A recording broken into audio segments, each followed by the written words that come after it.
que hay dos elementos que no se pueden sacar de contexto. Creo que para Venezuela, uno de ellos, pero el otro aplica para todos los países del mundo. En primer lugar, la geopolítica.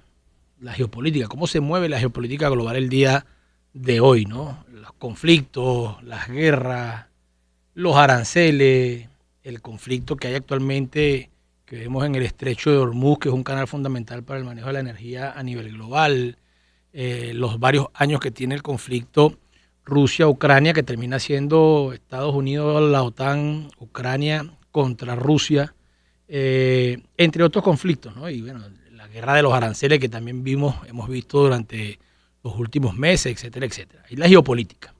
Y donde, por supuesto, la energía, llámese petróleo y gas, juega un papel fundamental en todo el ajedrez geopolítico global. Y en segundo lugar, que aplica fundamentalmente para Venezuela, para la región latinoamericana, los hechos ocurridos el 3 de enero. Madrugada del 3 de enero, Venezuela sufrió el ataque, la invasión, el bombardeo de la principal superpotencia militar nuclear del planeta, que trajo como consecuencia alrededor de 130 personas asesinadas y además el secuestro del presidente Nicolás Maduro y la diputada Cilia Flores. Eso marca, sin lugar a duda, la dinámica política en Venezuela.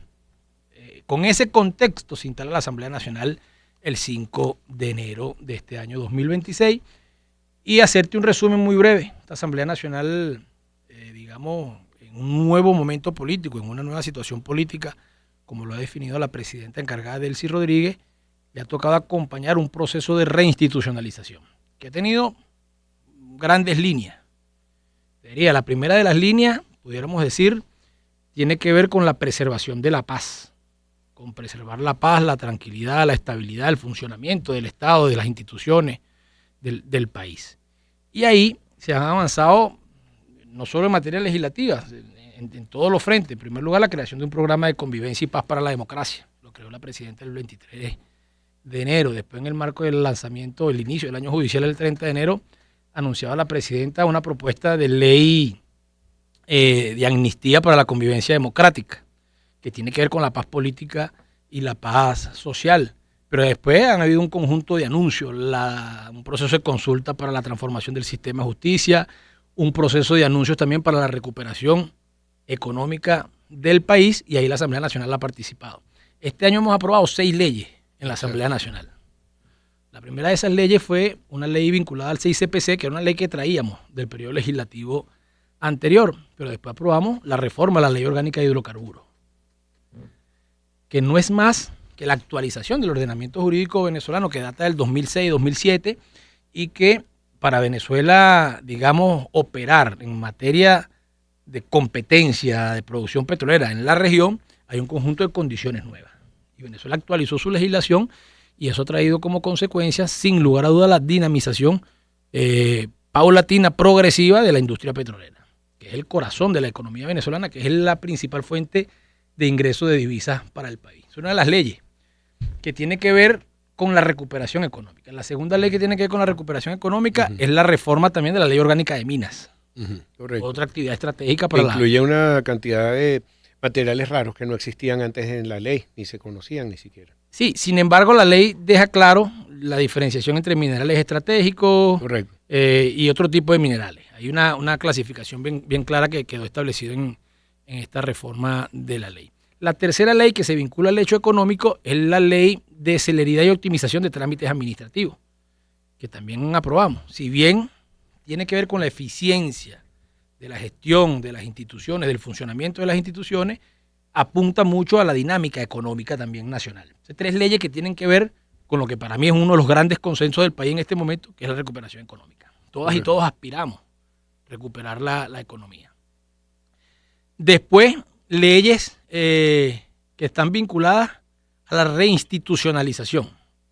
Pongo un ejemplo, una de esas leyes que tiene carácter internacional es la ley de la Cruz Roja. Muy bien. Aprobamos la ley de la Cruz Roja, que es una legislación bastante moderna, que se adecúa, se adapta a los nuevos tiempos, y también comienza ese proceso de reinstitucionalización de Venezuela mirando hacia organismos, espacios internacionales. Y otra de las leyes, de las 6 leyes que aprobamos, fue la ley de amnistía, para la convivencia democrática, una ley que ha dado mucho de qué hablar. Venezuela ha sido el país que ha implementado con mayor agilidad y mayor eficiencia, pudiéramos decir, por la cantidad de soluciones, casos resueltos, más de 8.000, más de 13.000 presentados, más de 8.000 que calificaron como tal a ser susceptibles a ser tratados por la vía de la ley de amnistía, y fueron atendidos más de 8.000 personas. Que no quiere decir que son 8.000, más de 8.000 personas liberadas, sino que hay gente que estaba, Sí. digamos, bajo presentación y se resolvió la extinción de su situación y quedan totalmente libres de cualquier situación Ahí jurídica. después te voy a hacer una pregunta sobre esa ley de amnistía, porque tengo entendido que la cerraron, pero parece que no, clausurar esa ley no es así como se dijo, pero sigue funcionando. Hay gente que puede todavía acogerse a esa ley. No, una ley es una ley. Una ley está vigente. Eso lo aclaró el diputado Jorge Arriaza y se ha dicho de manera consecuente en distintos Correcto. espacios.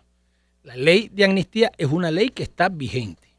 La ley de amnistía establece 13 hechos que son digamos, las personas son susceptibles a ser amnistiados si participaron y se demuestra que participaron en esos hechos. Y si no le aplican las excepciones establecidas en la ley. Entonces, si aparece un caso que efectivamente esté vinculado a los 13 hechos, se le puede aplicar la ley de amnistía. Lo que planteó la presidenta es, hay otro grupo de casos que no necesariamente aplica la ley de amnistía y van a tener otro tipo de tratamiento.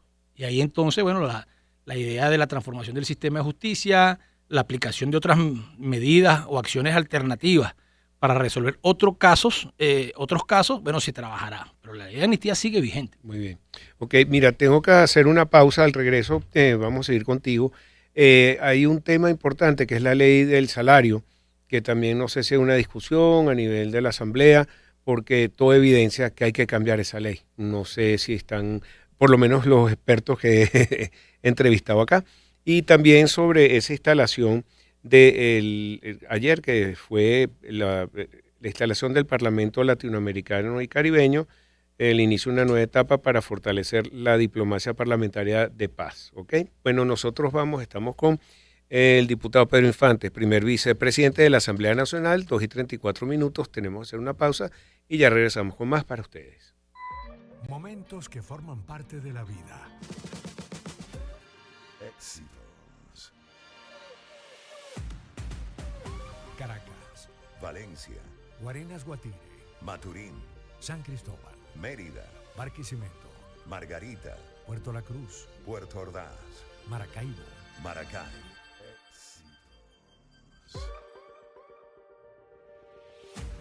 Sonidos en primera fila.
Momentos que forman parte de la vida. Éxitos. Caracas, Valencia. Guarenas Guatire, Maturín. San Cristóbal, Mérida. Barquisimeto, Margarita. Puerto La Cruz, Puerto Ordaz. Maracaibo, Maracay.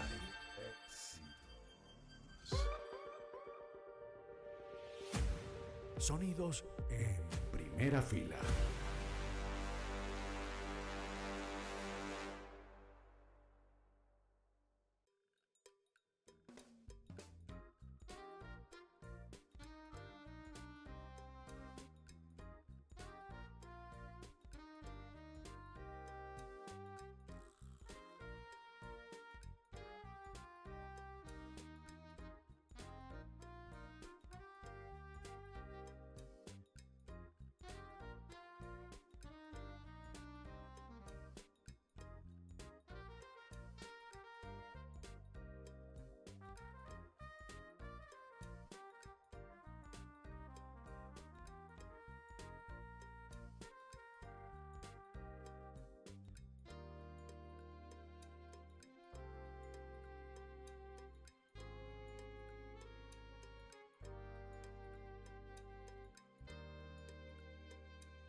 Y en EcoGreen lo decimos con confianza, así será que de todos los productos que tenemos le estamos ofreciendo nuestra UFO High Bay, UFO, que está diseñada para espacios donde el rendimiento no puede fallar, galpones, fábricas, industrias, centros comerciales, centros deportivos que necesitan iluminación uniforme con potencial real, desempeño constante. Además que damos garantías entre 5, 7, 9 años, sí, como lo escucha, 9 años, pero quiere conocer nuestros productos, llámenos al 0412-217-1839 o en @EcoGreenB, Eco con doble C, EcoGreen, la luz premium de Venezuela, EcoGreen. Benzini con todo. Visiones panorámicas. Con Pedro Benzini. 43 minutos, estamos con el diputado Pedro Infante, primero vicepresidente de la Asamblea Nacional. Tenía varios temas que quería tocar contigo, haciendo un pequeño resumen de lo que hablaste en la primera parte, y que hay un consenso en Venezuela, un consenso que tú dices por la paz y un consenso de crecimiento económico. Creo que eso va en paralelo a el acompañamiento que está haciendo Estados Unidos, que quiere un periodo de estabilización, un periodo de crecimiento económico y después un periodo de transición. ¿Estás de acuerdo con estos son los consensos que tú ves en Venezuela? Fíjate, bueno, Estados Unidos anuncia lo que anuncian ellos, nosotros nuestra agenda, nuestro plan y leyendo lo que piensa nuestro pueblo. En primer lugar, creo que el pueblo en este momento no quiere ni más bombardeos, ni más confrontación interna, ni más violencia, ni más odio. Hay una encuesta, un estudio que sacó el programa de Naciones Unidas que hablaba de eso. La sociedad venezolana, el venezolano, hombre, mujer de a pie, aspira que los problemas se resuelvan conversando, dialogando, poniéndonos de acuerdo entre diferentes. pero que no sean más llamados a bombardeos, ni a bloqueos, ni a sanciones, ni a violencias, ni a guarimbas, ni a quemar, ni a dañar, ni a destruir, ni a odiar. Eso es un gran consenso y creo que todas y todos, la inmensísima mayoría, estamos de acuerdo con eso. En segundo lugar, los venezolanos y las venezolanas aspiramos la recuperación económica del país y que esa recuperación económica llegue a todos los niveles, al presupuesto del gobierno nacional, estatal, municipal, pero sobre todo que llegue al presupuesto familiar, a la casa, a la gente, a la ama de casa, al jefe de familia, al trabajador, la trabajadora. Segundo gran consenso. Y hay otro gran consenso, diría yo, o tema de consenso, que tiene que ver con la justicia. La gente nos ha planteado por todos lados la necesidad de transformar el sistema de justicia y la que se puso al frente de ese gran esfuerzo ha sido la presidenta Delcy Rodríguez. Hablamos de las 6 leyes que hemos trabajado este año, digamos cómo se ubica, pero además habría que decir que la Asamblea Nacional también trabajó la renovación de 2 órganos del poder ciudadano o poder moral, que fue la Fiscalía General de la República, nuevo fiscal general de la República, y la Defensoría del Pueblo, donde tenemos nueva defensora, que se logró en ambos casos un amplísimo apoyo, más del 94% de los diputados y diputadas de la Asamblea Nacional, prácticamente, incluyendo casi a toda la oposición o las oposiciones, apoyaron este esfuerzo. Y decíamos que también se activó recientemente desde la Asamblea Nacional la comisión preliminar que formaría parte del comité de postulaciones para la renovación de magistrados y magistradas de acuerdo a lo que establece nuestra Constitución y la ley en función de renovar 8 magistrados que ya se jubilaron, pues ya cumplieron su tiempo de acuerdo a la Constitución. Una pregunta respecto a eso, porque el TSJ bajaron de 32 magistrados a 20, ahora nuevamente los colocan en 32. ¿Y qué más van a reformar de esa ley si tienes algún conocimiento? Mira, ayer debatíamos en la Asamblea Nacional una propuesta que la elevó el presidente de la Asamblea Nacional, el doctor Jorge Rodríguez Gómez, y que acompañamos la segunda vicepresidenta Grecia Colmenares y mi persona en la presentación. O sea que cuando hay iniciativa legislativa, 3 diputados pueden presentar una iniciativa legislativa. En ese caso fue la Junta Directiva en pleno, los 3 que presentamos esta propuesta de iniciativa legislativa para un proyecto de reforma de la ley orgánica del Tribunal Supremo de Justicia, enfocado en ese artículo específicamente que habla de la cantidad de magistrados y magistradas que deben conformar las 6 salas que conforman el Tribunal Supremo de Justicia.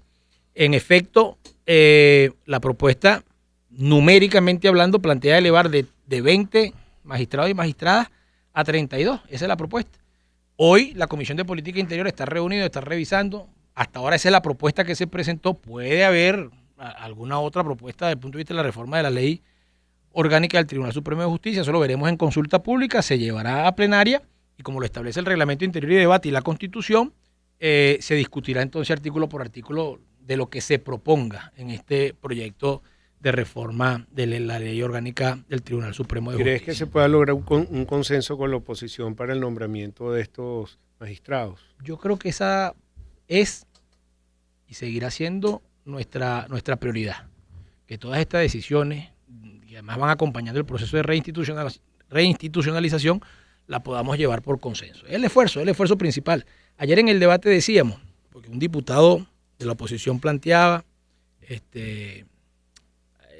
algunas críticas, cuestionamientos a este proceso, y yo decía, en 93 días, 94 días, contando el día de hoy, decía, en 94 días se han hecho no menos de 8 o 10 acciones en función de la transformación del sistema de justicia venezolano.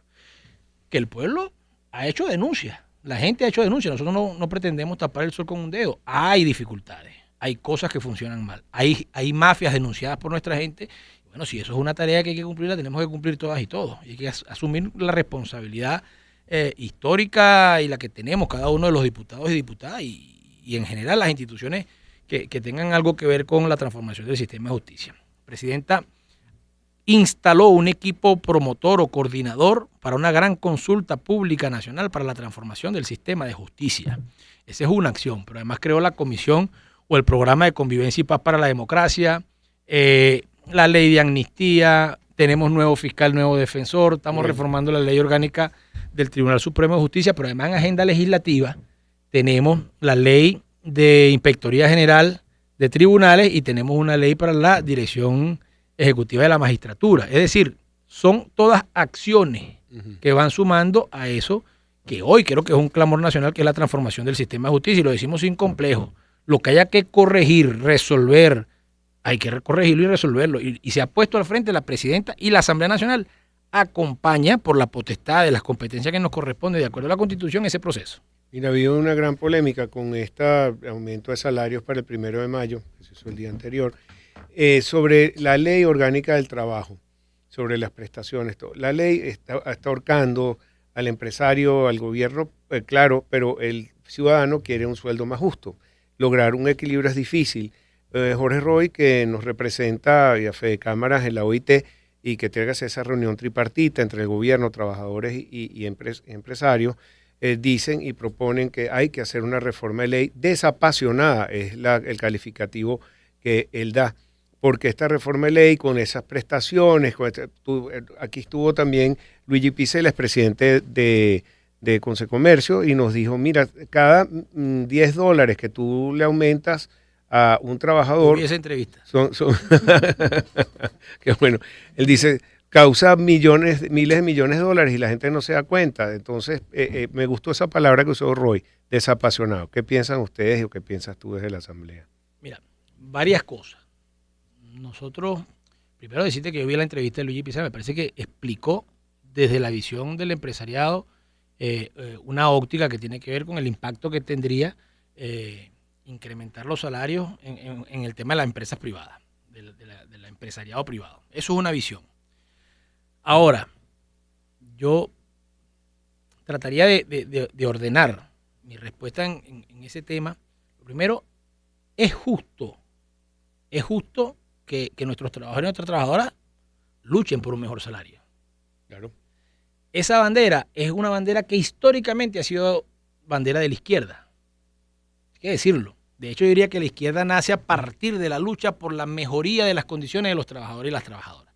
Por reducir el tiempo de trabajo hasta que alcanzaron las 8 horas por jornada laboral, después que eran 16, 14, 12, y además, bueno, las mejores condiciones laborales y, por supuesto, un mejor ingreso, salario para los trabajadores. Esa bandera de lucha es justa y nosotros debemos acompañarla. Ahora bien, en Venezuela, hay que tener claro que en Venezuela el principal empleador, y ha sido así en la historia, es el Estado. Es el Estado. Hay cerca de 3,5 millones de empleados públicos y debe haber cerca de 5 millones de pensionados. Es una cuenta que hay que tenerla clarita en la matemática. Los mejores momentos del salario o de los sueldos o de los ingresos en este país están vinculados a los momentos de auge petrolero, de gran producción petrolera y de buenos precios petroleros. Exacto. El 95% de los ingresos de este país vienen por petróleo. Eso ha sido así. Y así como digo que el mejor momento salarial ha sido cuando hay boom petrolero, el mejor momento del empresariado venezolano también es cuando ha habido boom petrolero. Es porque se dinamiza la economía por la cantidad de recursos que ingresa al país. Eso es una gran verdad, una gran realidad. ¿Por qué digo esto? Bueno, Venezuela tuvo un año donde llegó a recibir por ingresos petroleros 54,000 millones de dólares. 54, es un número que uno lo dice y queda loco. 54,000 millones de dólares en un año. Eso representa 4.500 millones de dólares mes. ¿Ok? Bueno, en el año 2019-2020 Venezuela recibió por ingresos petroleros 700 millones de dólares. El año. Eso representa el 1,3% de tu ingreso óptimo de 54,000 millones de dólares. Eso te saca una matemática. Es decir, cuando se dice que llegamos a recibir $1 de cada 100 que recibíamos, ahí está la matemática. Es verdad que pasó eso. Y si el principal empleador es el Estado, ¿de dónde saca los recursos del Estado? Es de los ingresos de divisa. ¿Ve? Ahora, ¿qué hay que decir? Porque yo y brevemente grafico esto. 2019-2020, salario, ingreso, bono, lo que fuera, nuestros trabajadores llegaron a recibir apenas $5 mensuales, sumando todo. Fueron los años más difíciles. Y coincidió con la pandemia, 2019-2020. Bueno, en el año 2025, después de un proceso de recuperación económica paulatina, progresiva, que ha ido llevando el país, en medio de bloqueos, sanciones, agresiones, etcétera, etcétera, en el 2025, el ingreso mínimo vital, que es verdad, no es salario, pero el ingreso mínimo vital llegó a $160. Estamos hablando del año 2025. Ahora, recientemente, ha alcanzado el monto de $240. Es decir, este año 2026 la presidenta encargada, Delcy Rodríguez, logró levantar en 2 tiempos, primero 30 y después 50 más, a 240 el ingreso mínimo vital. Es decir, 50% de incremento en meses, apenas meses. ¿Que eso es suficiente? Yo estoy seguro que no es suficiente. ¿Que es lo ideal? No es lo ideal. ¿Que la batalla de todas y de todos debe ser salarizar? Sí, debe ser salarizar paulatinamente, pero la salarización va a depender de la recuperación de la economía. Y la recuperación de la economía va a depender fundamentalmente de que nos quiten el bloqueo y las sanciones. Pongo para que comparemos este dato. Si en el 2019-2020 entraron $700 millones en un año, miren, el último año entró creo que cerca de 12.000, 13.000 millones de dólares en un año por ingresos petroleros. ¿Qué porcentaje representa eso de los 54.000? 22%. Es decir, que pudiéramos graficar que hemos recuperado cerca del 22% de nuestra economía. Y eso es lo que nos permite a nosotros recuperar el ingreso mínimo vital. Si Venezuela lograse levantar la producción, exportar y recibir los ingresos en divisa que ha recibido, estoy seguro que se pudiera recuperar la capacidad del salario de los venezolanos. Bueno, diputado, muchas gracias por estar acá y por plantearnos estos temas tan claramente. Hay mucho camino por recorrer. Creo que lo que dijiste de que hay que buscar la justicia y la reforma hacia que la mejoría del sueldo, salarios y las casas de los venezolanos tiene que ser prioridad. Pero bueno, cualquier esfuerzo que se haga hacia allá vale la pena. Gracias, diputado. Bueno, gracias a ustedes. Gracias. Diputado Pedro Infante, primer vicepresidente de la Asamblea Nacional, y nosotros llegamos al fin del programa de hoy.